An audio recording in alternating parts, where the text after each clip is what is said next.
Cześć kochani, witam Was gorąco na moim kanale i zapraszam dzisiaj do wypróbowania przepisu na surówkę Kolesław, popularną surówkę na bazie kapusty, czyli smaczny i prosty w przygotowaniu dodatek do mięs, ryb, dań obiadowych czy potraw z grilla. Zapraszam do oglądania filmu. Składniki. Przygotowanie surówki rozpoczynamy od zrobienia sosu. W misce umieszczamy majonez. Do majonezu dodajemy ocet jabłkowy, sok z cytryny oraz miód. Całość doprawiamy do smaku solą, czarnym pieprzem i dokładnie mieszamy.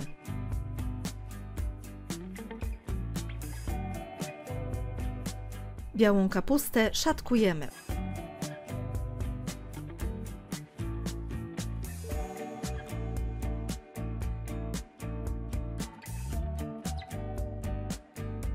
Obraną cebulę drobno osiekamy.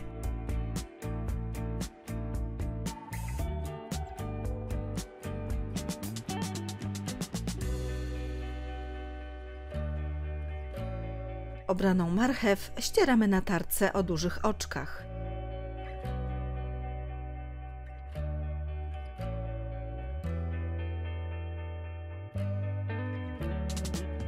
Do dużej miski wrzucamy poszatkowaną kapustę, posiekaną cebulę oraz startą marchew. Na końcu do warzyw wlewamy sos i wszystko dokładnie razem łączymy. Tak przygotowaną surówkę wstawiamy do lodówki na godzinę, aby wszystkie smaki się przegryzły. Po więcej pysznych przepisów zapraszam na mój kanał Smakowite Dania oraz na stronę smakowitedania.com.